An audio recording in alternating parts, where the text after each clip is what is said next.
Hey community, welcome back to another Dragon Ball Super video here with Kyle Chris. And today we're going to be going over a Finn breakdown for Saiyan Showdown. Kind of what this deck can entail, just kind of a little starter deck, and going over some of the cards and just some interactions that the deck can do. So make sure you guys like and subscribe. Let me know what you guys think of the videos. You know, hit that bell down below for all the notifications. Trying to get back into the swing of making videos now. Had a little bit of a rough patch there, just wasn't really able to make videos with a bunch of stuff going on, but hopefully going to start getting back into being a little more consistent, trying to put out, 4 or 5 videos a week. We'll see if I can get back to that point. So first and foremost, the leader of this archetype is Finn. Did that transition correctly? Yeah, it did. Cool. So Finn, first and foremost, this is the first time we're ever seeing a Finn card in the game. He is from Dragon Ball Heroes, if you guys are not aware, which is a promotional anime. It is pretty good. You guys should watch. If you guys like, there's some story stuff, but a lot of it is just animated fights, and I would suggest watching it if you're a big fan of Dragon Ball. Now, Finn is very special. He was, I believe he's created by Toa, not mistaken. There's some weird things in the anime where he absorbs Gogeta, which people are saying may or may not be one of the SCRs. We'll see. But one important thing about Finn is that he belongs to the faction of black android leaders, which there are Mira, Toa, no, not even Toa, just Mira, and all the Mira leaders are bad. So this is the first really good black android leader that we're getting. Also, everything in this deck is completely brand new because there's not a lot of cards in the game that activate like these cards do. So first thing, Finn is a draw leader. Pretty simple right there, right? But then he has another auto. When a card is placed under this card, you may draw a card. Actually, no, you don't. You may not draw. You just have to draw a card, and you add cards from your life to your hand. So you have 6 cards left, and you flip over. Basically meaning you can awaken very, very early, because your activate main is if all of your energy is black, you choose one of your opponent's battle cards and place it under this card. Means turn 1, you can do this without actually attacking. Now, the problem is on the backside, you don't actually draw at all, really. So it's probably a good idea to stay on your front side for a little bit, right? You also have a second awaken where you can awaken at 4 life, where you can restand, where you draw 2, which I don't know if you're actually ever going to do that. I feel like you're going to be awakening probably turn 1, turn 2, almost every game, right? But we also have to actually play the archetype to really figure out how this is going to work. Now on the other side, Finn, he gets 5 key power for each card placed under this card. And this is a permanent, so it's every card that's under him at that particular time, he will gain power for those cards. Auto, at the end of your turn, play all the battle cards under this card in your opponent's battle area with the skill negated for the game, and place all of the cards under this card in the owner's drop area. Now, people were confused by this because they weren't really sure what this meant. It's because he can absorb unison, so the unisons just go to the drop. If all of your energy is black, activate main, you draw a card, then choose up to one of your opponent's battle cards placed under this card, then choose up to one keyword skill on that card under this card, and this card gains that skill for the turn, which means you can gain dual attack, you can gain crit, you can gain double strike, triple strike, whatever, right? Super combo, I guess. But the idea is you're basically going to be absorbing your opponent's board to keep everything small, using your opponent's abilities against them, and then spitting them back out on your opponent's side of the board, where they no longer have any skills. Now they're just a bunch of skills cards, which is a weird thing because you're giving your opponent back combo power, and you're also giving them back bodies. So it's weird. It's a weird concept, but it does end up working out in the long run, I feel. So here are some of the cards that I think fit super well in the archetype that have been announced, obviously, with this set. So we have Skill Hunter Majin Buu, which is the unison that comes with the set. 15k 2 specific black. Permanent, your opponent's skillless cards can't attack this card, meaning your opponent's skillless essentially can't attack the unison, which is super powerful, right? That means that your unison's safe for most of the game from your opponent's battle cards. Once per turn, if it's your turn, when a skillless battle card or unison is played in your opponent's battle area or unison area, draw a card. Now, if you guys notice on the leader, it says at the end of your turn. So this is still during your turn. You play back everything out. I think there's a card in here. I think it's this card that plays the unison back out, right? But this will play the battle card out, and then you can play the battle card out and then draw a card essentially giving you an extra draw for the turn, which is really good. So that means your leader will be drawing 2 cards per turn, right? Once per turn, you have your activate main, which is +1. This card gets 5k for the turn, making him a 20k. -1 if your leader is a black Finch, is one of your opponent's battle cards, and place it underneath your leader, which is just another way of being able to absorb a card, which is obviously very good. We have Finn, the Unison Absorber. He is a 2-drop auto for 1 black. If your opponent has a skillless battle card or Unison in play at the end of the battle in which this card is used in a combo from your hand, play this card from the drop area in rest mode. So you basically pay 1 to play him out. And if your leader is a black Finn, once card is played, you may choose one of your opponent's Unisons to place under this card. If you do, this card can't be used in combo this turn. And at the end of the turn, play the Unison under this card in your opponent's Unison area with 2 markers on it, and its skills negated for the game. Yeah, it's pretty cool, right? So the idea is you play this guy out and you can absorb your opponent's Unisons. Now, the trick right now is because of how the Unison ruling is, if your opponent uses a Spirit Boost effect, which takes a marker off of the Unison's skills will be reset back to normal. But this card says that its skills are negated for the game. So I don't know which one trumps which yet. I would have to talk to a judge. Set's obviously not out yet, so I'm sure this is a big question card in the set. I would assume it would play exactly like that. If you were to Spirit Boost a marker off of the card would then reset. But also it doesn't make sense because that's a lot of decks going into the next format are, they can use Spirit Boost. So why would that was weird. So why would that be a thing? It felt like then the card would be very useless, right? So we have to figure it out, but I do think it can work both ways. Regardless, I think this card's pretty insane. Being able to absorb Unisons, which just takes off your opponent, just takes something off the board, right? If you're playing in a blue matchup, this is a card where your opponent kind of has to God Sealing it, right? Because if they don't God Sealing it, they lose their Boo Unison, and then they lose a blocker, and they lose be able to bottom deck something, which can end up winning you the game, right? And then you have this card here. I kept this card for last because this is a promo, obviously. This is actually a TP, and I think this is going to be one of the more expensive TPs of the set. Mira, Vow to the Creator. So this is an Overwhelm 3. When this card is played, draw 1. Then choose one of your cards in your hand, send it to the warp, which is very important. You're going to absorb for 3. Black, if you have 4 or more energy and you place 1 Toa card from your warp under this card, if your leader is a Toa or Android card, choose one Android with energy cost of 7 or less, a Mira from your hand or your warp, and play it on top of this card into active mode. Which means you get a swing. For 1, you get the draw. You get a 15k swing, and you can pay 3 to play your 7-drop Mira on top of this, which is obviously going to be one of the big game winners in the deck. So this card technically is not on deck builder yet, so when we go to the deck portion of this video, you'll see another 3-drop, and we're just going to count the Vow to the Creator as that card. All right, so now here we have the deck, and this is a 52 card main deck.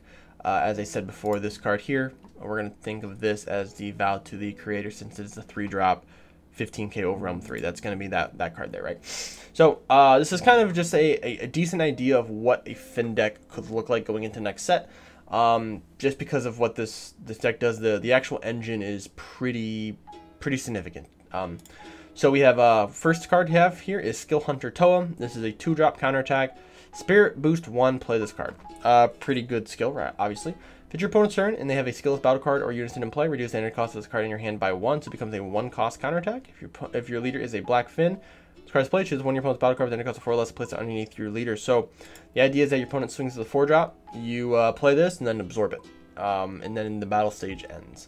It's pretty powerful, right? Obviously it has to be done during the counter window, so you can't wait for your opponent to arrival something out and then do it. You have to use it on that card, but it's still fine. Still fine. Second one is Toa Calling the Hordes. This is a 1-drop 5k top 5 searcher for a black Android or Demon Realm, and with energy cost 3 or less, or a 2-drop Unison. Note one thing I did not add to this list, and we're going to do it real quick because I do think it is important to show the other option in this deck that I'm sure people have already looked at to run, which is going to be the Bardock Unison here, right? So this searches out your 3-drop TP, that you'll be able to have in the deck, and then searches out basically any of your other demons or androids. So it searches out the majority of your deck, including your unisons, right? Which is very, very important. Second effect, activate main spirit boost 1 black. If your leader is a black Finn, place this card, places 1 card in your under your leader in the owner's drop area. This is important because what this allows you to do is if you get a really powerful card underneath your leader and you already use its effect and you don't want them to get that card back, maybe it's a 30k, right? Maybe it's a 35k body. Maybe it's an overwhelm card that you absorbed, right? Somehow, right? You don't want to you don't want to give them that card back, obviously, because it's just a 20k, 30k body. So with this, you can actually put that card in the drop area, so that way the card doesn't come back into play. Pretty cool, right? Then we have this card here, which is, I think it's pretty interesting. So this is the Toa from the promo set from, God, I want to say set 10, right? So Toa, the 20k body, it's Deflect, involved on top of a Toa for entry cost of 2 or more. The card's played, you draw 1, then shuffle up to 4 battle cards from your opponent's drop area back into their deck. And you can evolve on top of this, which is pretty cool. So you play it out for 1, it absorbs something, and then you can play this on top of it for 1 to draw a card and then shuffle battle cards back into the bottom of the deck. This is kind of a tech card. It's really there for black decks, decks who focus on overwhelm, decks who are trying to play stuff from their drop area. It's pretty powerful. Very, very powerful effect. So I definitely think this is something that could probably be removed, but I wanted to show off most of the archetype stuff that I found, so you guys have options for stuff. We're going to skip down here and go to the Demon God Deborah. This is the Skill Hunter. New card comes out of the set. Limit 1 when this card attacks, draw 1, so you can only do this once per turn. Because this is really broken, if opponent has a skillless battle card in play or a unison, you can play this card out for 1. So it's a 1-drop 20k that draws you a card once per turn. That is really, really powerful. I don't think people are putting enough emphasis on this. Like, you can spam this guy out. Obviously, you're only going to get the draw of 1. But being able to play out 1-drop 20ks that draw you 1 card per turn, that's really good. That's good for board clearing. That's good for unison clearing. That's good for just pressuring awoken or unawoken leaders. It's very, very good. The other Deborah card, if your opponent has a skillless battle card or unison card in play this card, it gains barrier and blocker, and then when this card is played, you draw a card.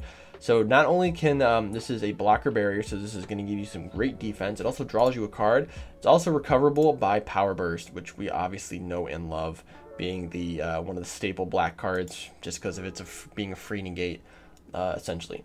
The other card we have that is kind of a negate is Absorption of Doom.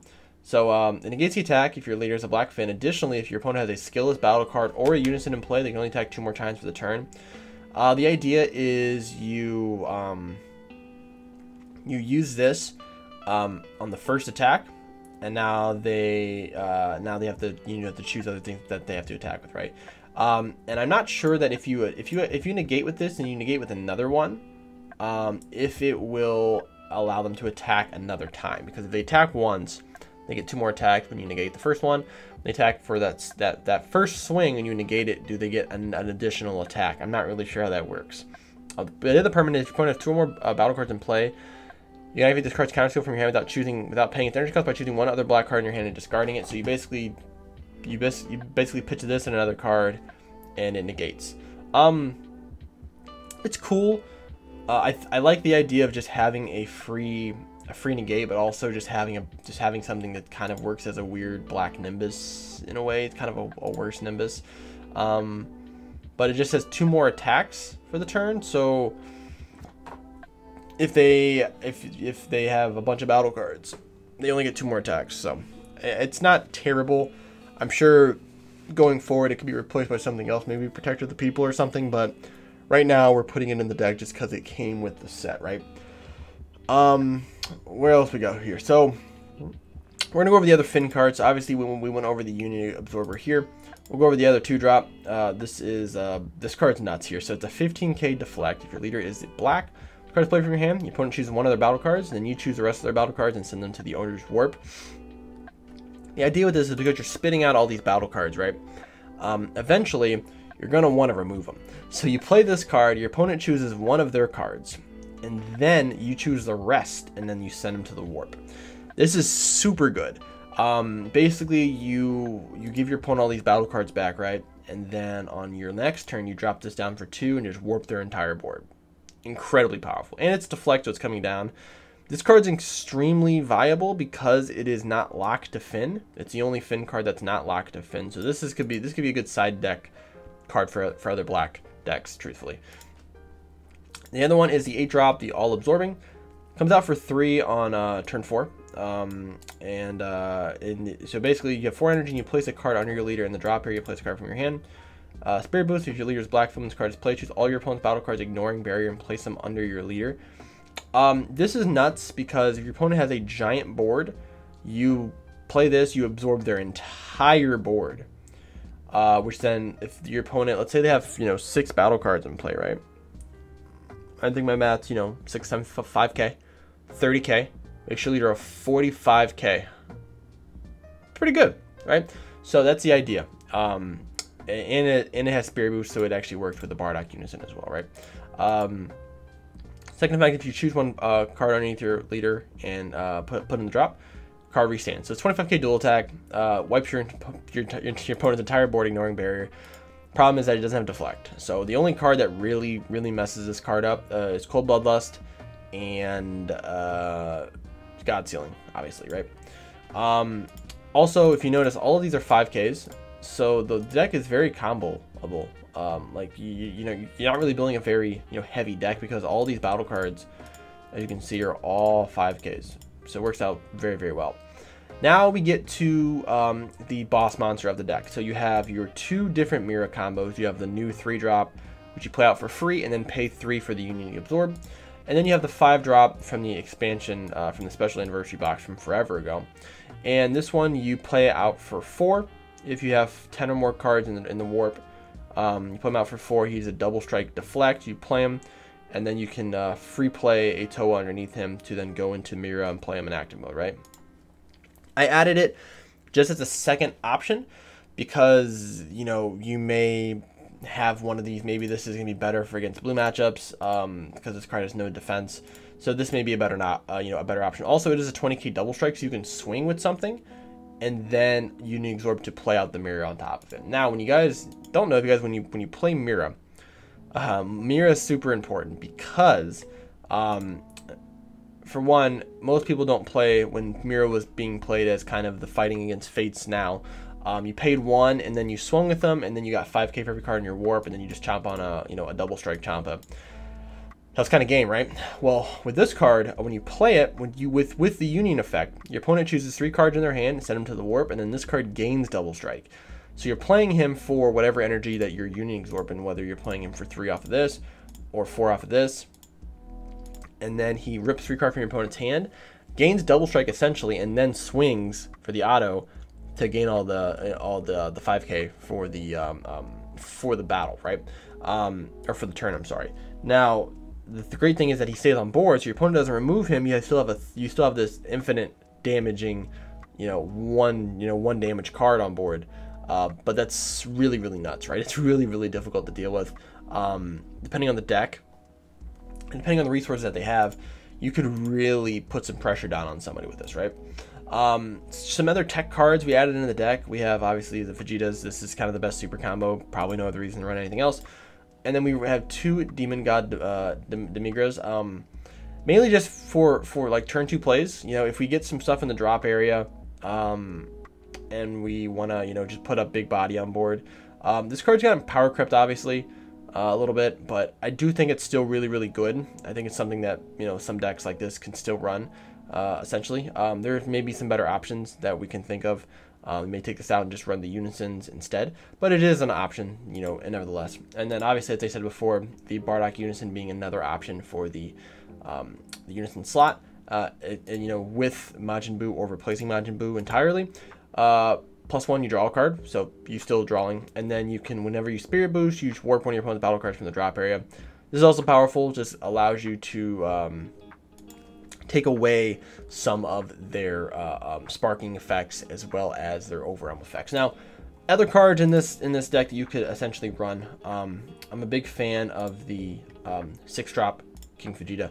This is a card that I think you can also run in the deck, and this could essentially just replace Demigra. because you're going to be warping stuff from your opponent's, you know, hand and stuff anyways. You can play this guy on, you know, turn 3 or whatever, and now you have a 19k double strike body that warps a card from your opponent's hand and has a deadly defender effect on it, so your opponent can't actually, you know, go through your damage. That's probably one of the biggest cards I would run. Supreme Kai is also a good defensive card if you don't want to run the Absorption of Doom card, so I think this is also an option that you can probably do as well. But I do think the deck is pretty solid. Like I said, this spot here and this spot would be the one that would be really up for you know, experimentation, because I think most of the archetype just fits perfectly into the deck. And Bandai has been doing this a lot with the black leaders that have been coming out. You have Xeno Sin, Megikabura, and now Finn, where their entire archetype really comes from this one set, and we haven't really seen any support for excluding, you know, Xeno Sin from the past few sets that actually support, you know, the previous black leader. So Megikabura hasn't really got any support, so we may not know if we're going to get any support for this, at least currently. But the way that the deck stands right now, it is a very viable deck. I think this is going to take some playtesting, and it's really gonna be interesting to play. This is gonna be one of the decks I'm gonna test out a lot when they come out. Definitely not. I don't think this deck should be played at Nats. I think if you're going to Nats, do not play this. I don't think it's going to do well in the Nats format. Maybe afterwards, but we will have to see once we get there. So, but thank you for watching the video. Hopefully you guys got something out of this. Hopefully you guys enjoyed the list. Leave the comments down below so we can discuss the deck itself, any changes you'd like to make to it. I'm open to hearing stuff, and we'll kind of revisit this once we have a deck profile later on the channel. Hopefully a deck winning, a, you know, store championship winning deck or something like that. So thank you guys for watching again, and I'll see you guys in the next video. Peace.